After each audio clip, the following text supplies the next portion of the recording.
Once upon a time, in a small, peaceful village nestled between rolling hills and endless fields, lived a humble couple. Their life was simple, filled with love, mutual respect, and a deep connection that no one could see but them. The husband, Jack, a strong and hardworking man, had a heart as big as the world. His hands were calloused from years of labor, and his face, weathered by time, reflected the quiet pride of a man who worked to build a life for the ones he loved.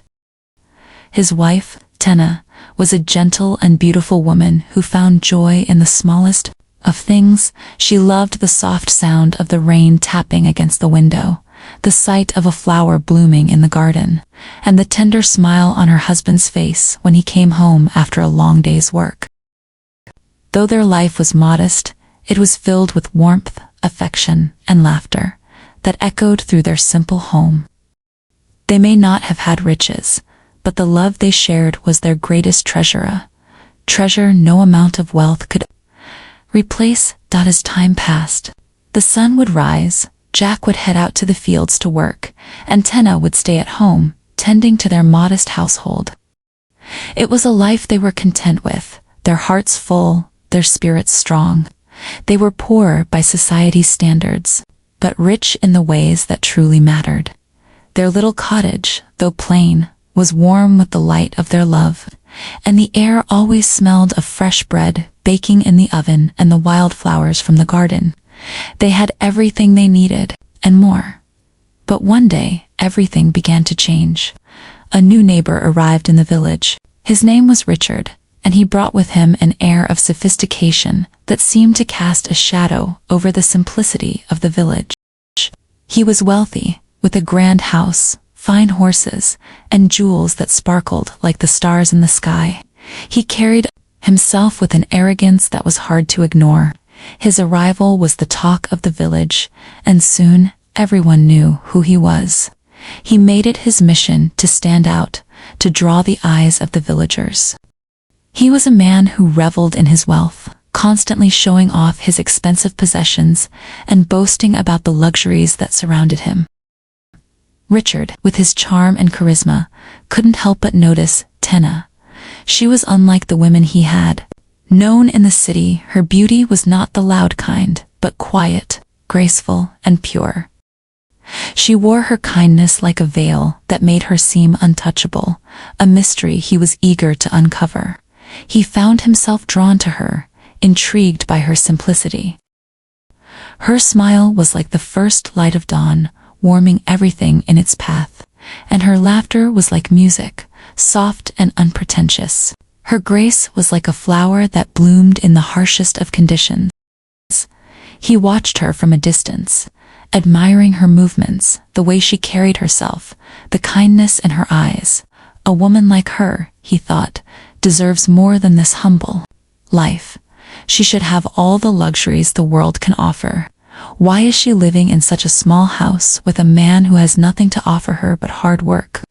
Day by day, Richard worked his charm on Tena. He would stop by her house, bringing gifts, exquisite flowers, fine fabrics, and trinkets that caught the light in mesmerizing ways.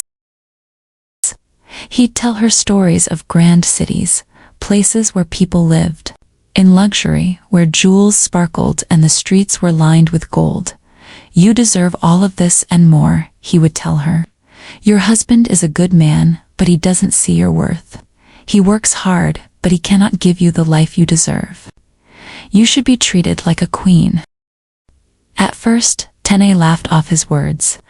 "My husband is my everything," she thought. "He may not have riches, but his love is more than enough." But slowly, as the days passed, doubts began to creep into her heart. She wondered, could it be true? Do I deserve more than this simple life? Richard's words took root in her mind. She found herself thinking about the grand houses he described, the sparkling jewels, the silk gowns, and endless feasts. She had never known anything beyond her small home with Jack, but now a longing began to grow in her heart. Was there something more to life? Could she have more? She loved Jack, but was love enough to fill the emptiness that Richard's tales had awakened inside her. One evening, Jack returned from the fields, covered in sweat and dirt, his muscles aching from the day's work. He walked into the house, ready to embrace his wife, but he noticed a change in her. Tena was sitting by the window, her eyes distant, as though lost in thought. "Why do you look so distant, my love?" Jack asked, his voice filled with concern. Tena turned to him, her face soft but troubled. "Why don't you ever buy me beautiful things like the women in the cities? Why do we always have so little? Maybe you don't truly love me." Her words cut deep, like a dagger to his heart.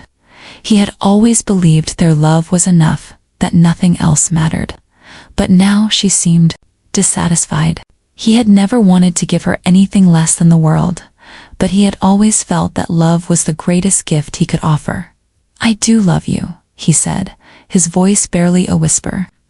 "I may not have gold or jewels, but I have a love that will never fade." But Tena wasn't convinced. "If you truly loved me," she said softly, "you would give me something beautiful, something more than this life." Jack's heart shattered at her words.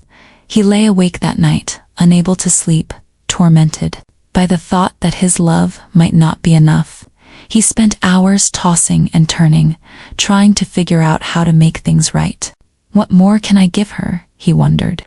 "I have nothing left, except my heart." The next day, determined to ease her pain, Jack went to the market.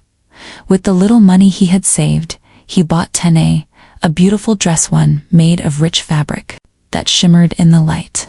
When he presented it to her, her face lit up with happiness. "Thank you," she said, her eyes sparkling. "Now I know you love me." For a moment, Jack felt a sense of relief. But that relief was short-lived. The following week, Richard visited again, his charm as potent as ever. He admired the dress Tena wore and commented, "A dress is nice, but a woman like you deserves more. Gold, jewels, these are the things your beauty deserves. You should have everything you want, not just a simple dress." Tena was torn. She loved her husband deeply, but Richard's words echoed in her mind. "Why doesn't Jack give me gold? Does he truly love me? Does he see my worth?" The next day, her thoughts any longer, she turned to Jack and said, "Why don't you buy me gold? If you love me, you would do that." Jack, though hurt by her words, smiled gently.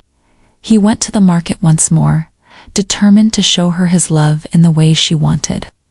With the little money he had left, he bought a simple gold necklace with a delicate pendant. When he presented it to her, her eyes shone with joy. "This is beautiful," she said, her voice filled with pride. "Now I know you truly love me." But even then, Richard was not satisfied. He continued to visit, whispering in Tena's ear, "Gold is nice, but it is nothing compared to true power. A man who loves you should be able to perform miracles. My wealth, my jewels, these are nothing compared to the true magic of life. A man who truly loves you should be able to give you the impossible."